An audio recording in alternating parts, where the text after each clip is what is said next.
Yo tengo por testigo pocas cosas.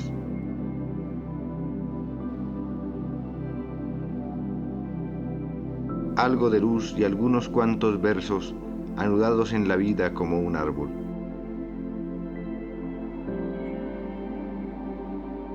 Por todas partes oís voces, palabras que se esconden fugaces.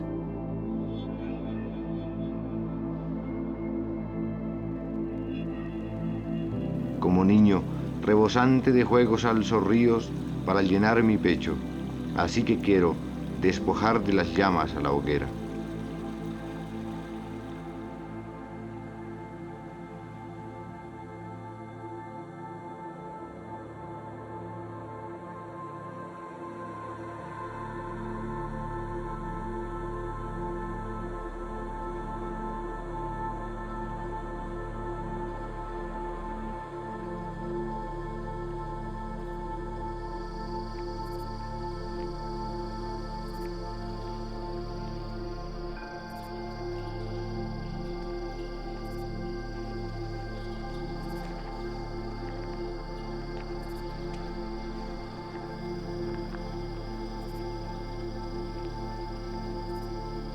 Nací en el tedio del calor del trópico.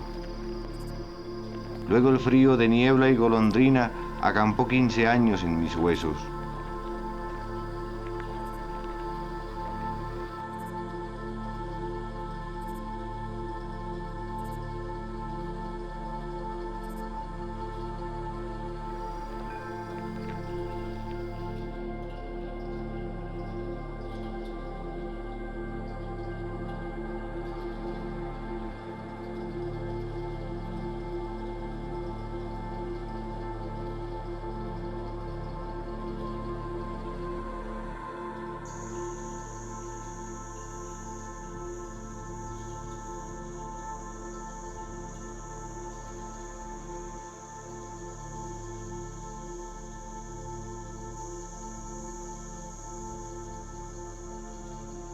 Mi infancia fue la cerrazón de un día solo entreabierto por mi madre. Madre pintaba y también tocaba el piano. De vez en cuando se la oía cantar.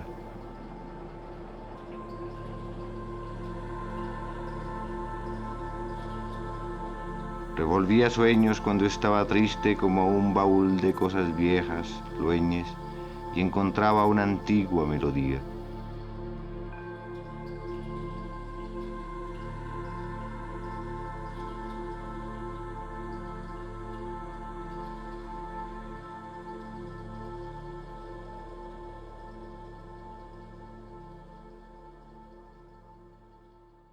Un grupo de escritores y de poetas colombianos nos hemos reunido para darles a conocer a ustedes a un poeta muy importante para la poesía colombiana que atravesó los años 50 escribiendo unos libros todos con mucha coherencia, con mucha unidad. Eduardo Cote Lamus, siendo un jovencito de 17 años, escribe su primer libro, Preparación para la muerte. Y luego viaja a España a estudiar filología en la Universidad de Salamanca y allí escribe su segundo libro, Salvación del Recuerdo, en donde se acerca y hace un recuento de su infancia que está muy cerca, con unos poemas muy bellos, llenos de talento y de sentimiento.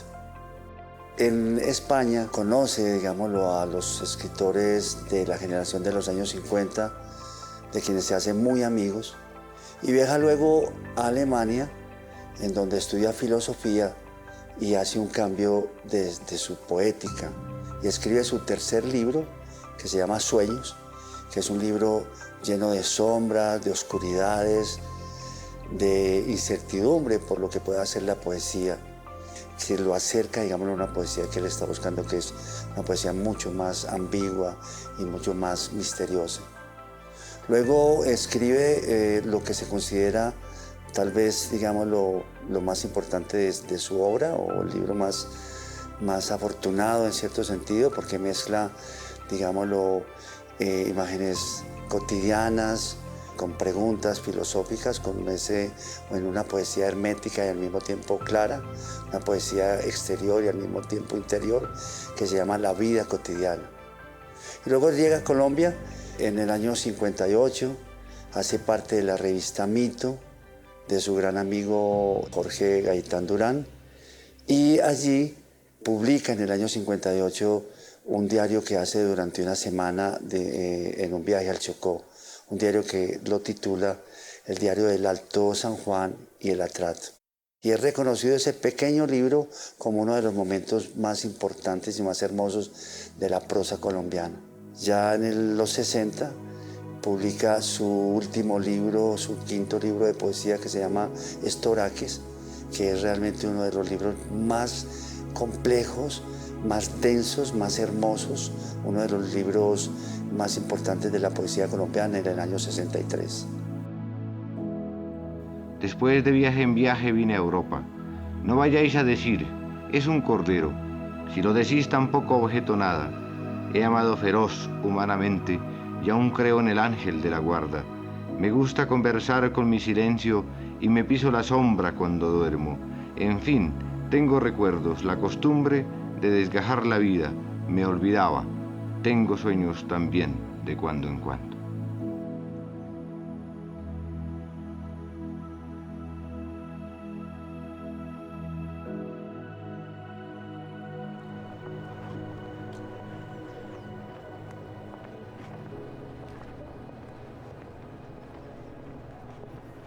Pues Víctor, qué maravilla estar contigo, un placer. No sabes, pues por supuesto, cómo te admiramos como cineasta y como poeta también. Y esta aproximación que estamos haciendo a mi papá ha sido muy importante porque nos ha permitido también recuperar muchas cosas que han quedado en el aire y por otra parte contar con visiones distintas, ¿no es cierto?, de su obra y de testamentos que se han podido conseguir. Las columnas cegadas como el trigo, escasas como la derrota, solas, menguadas por la furia de lo que ya no es. ¡Eurídice! ¡Eurídice! ¡Eurídice! Sin los dioses que inventaron la ruina del odio, muertos por sí mismos y en sus deseos.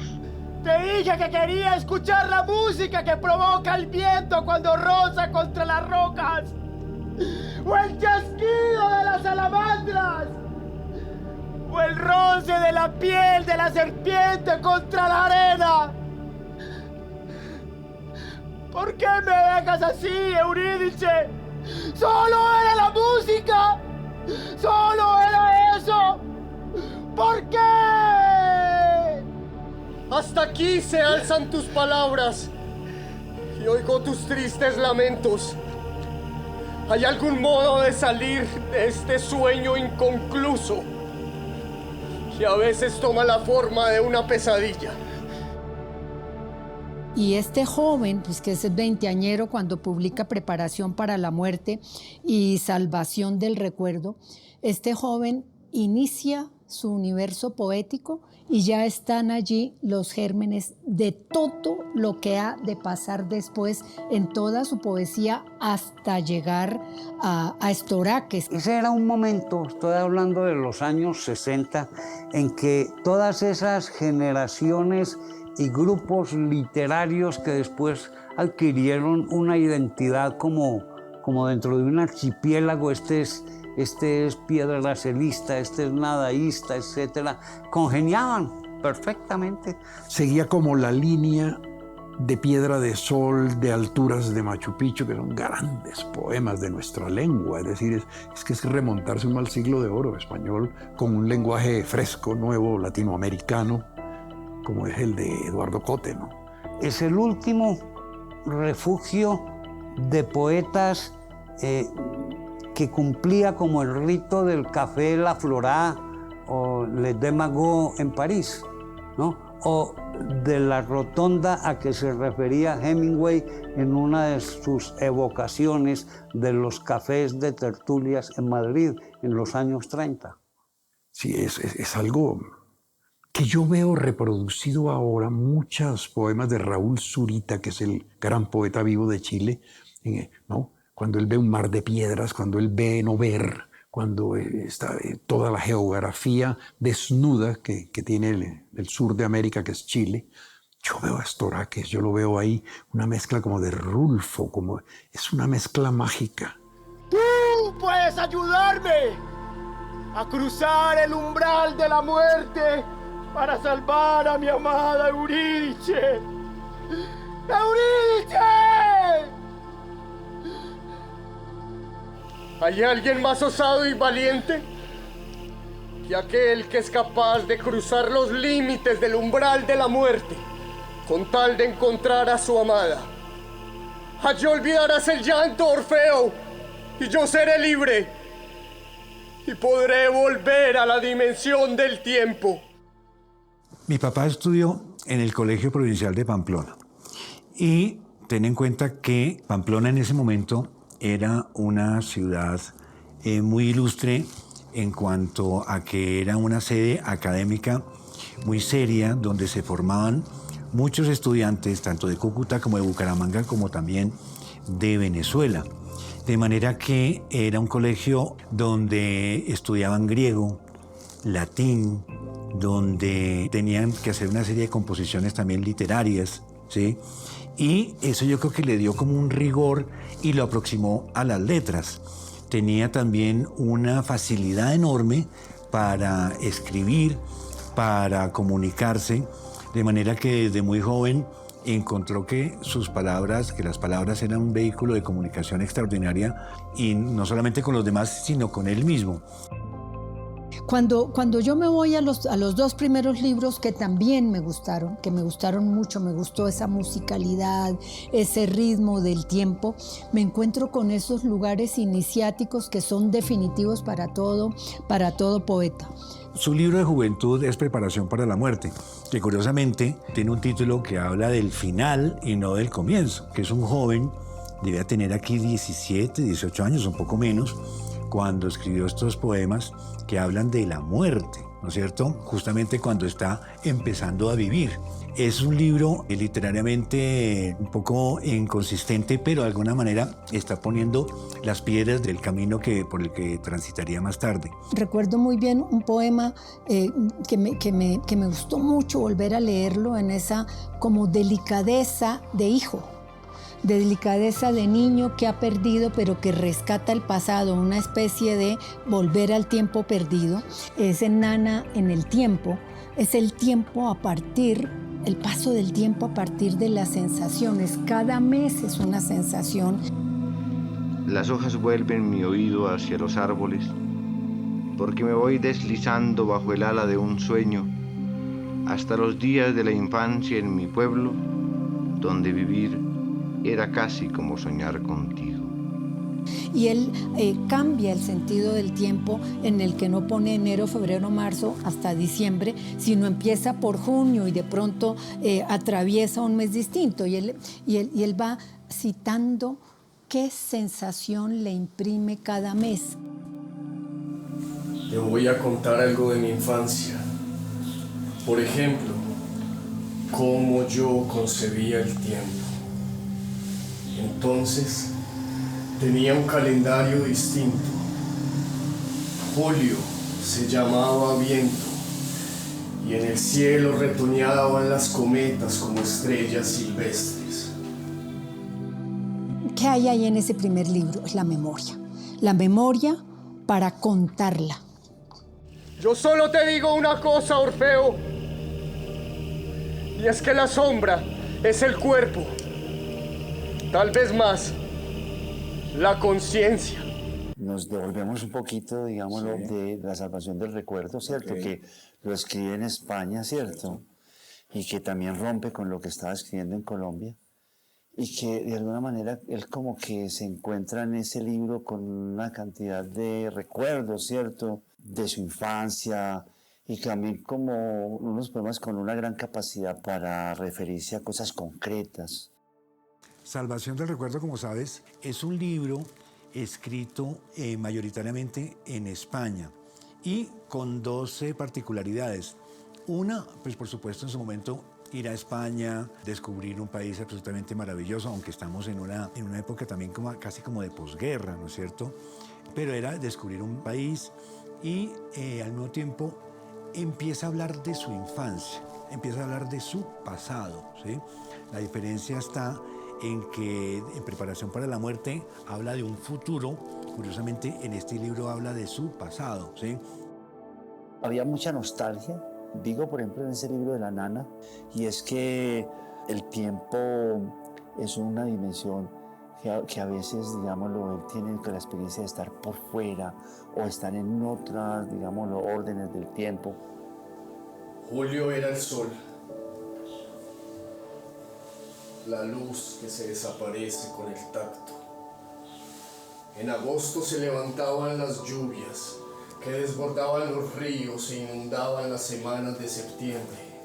De noviembre casi no me acuerdo, porque la niebla era tan espesa que casi no dejaba ver los días. Alguna vez alguien me dijo que noviembre era el mes de los muertos. Pero de alguna manera uno como lector lo entiende y sabe que esos meses, que son un poco los meses y el tiempo de los niños, ¿cierto? Sí. Que es un tiempo, digámoslo, desarticulado, el tiempo sin tiempo y la felicidad de la infancia, digamos, lo que te lleva de un lado para otro. Diciembre llegaba con una estrella que siempre traía un niño. En mi pueblo decían que diciembre era el mes de los niños. Allí culminaba el año y comenzaba enero con una extraña alegría. Me gustaba cómo sonreían las gentes en enero. Recuerdo que en enero se murió una vaca que se llamaba Luna. Febrero era el mes de las siembras, porque padre siempre olía a trigo como si se anticiparan las espigas. Cuando yo miro también esto, me encuentro con que la memoria es fundamental. La memoria suya funda el mundo, con la conciencia del tiempo,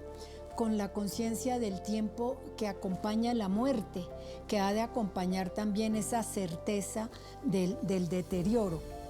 Mi papá no era una persona que estuviera muy presente. Mi papá, pues por un lado, era un político, lo que lo obliga, la naturaleza de ese trabajo, de esa actividad, lo obliga a estar afuera de la casa todo el tiempo. Como sabes, mi papá murió en 1964 y yo nací en 1963. Él murió en agosto y yo nací en mayo. De manera que cuando murió mi papá yo tenía 1 año y 6 meses. De manera que no tengo ningún recuerdo de él, solamente a medida que fui creciendo con su ausencia. Y a su vez, digamos, su manera de revelarse ante mí fue de varias maneras. La primera fue por las fotografías, por supuesto, que había en un cajón. Y la segunda, que yo creo que fue la definitiva, fue la biblioteca. De manera que el retrato que yo tengo de él es gracias a los libros. De hecho, en esa biblioteca que te hablo, en su momento, hace muchos años, uno abría de pronto cualquier libro y se encontraba de pronto un papelito con cartas, con anotaciones, de pronto él tenía como unas fichas bibliográficas donde, por ejemplo, tenía fragmentos de estoraques o al mismo tiempo frases de filósofos para escribir estoraques, porque como ya hablaremos de estoraques más adelante, estoraques es un conocimiento también muy profundo de la humanidad y al mismo tiempo también de la filosofía, ¿no es cierto? La infancia, la casa, los amigos, el padre, la madre y Una cosa muy importante, las geografías interiores, los paisajes que vuelve interiores, que es lo que vamos a encontrar después en todo su proceso poético y muy claramente de manera terrible en Estoraques.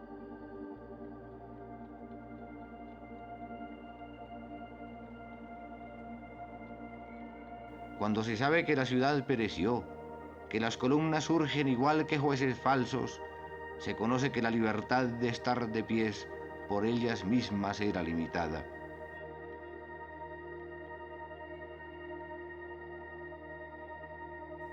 Hace tanto silencio que las columnas no son.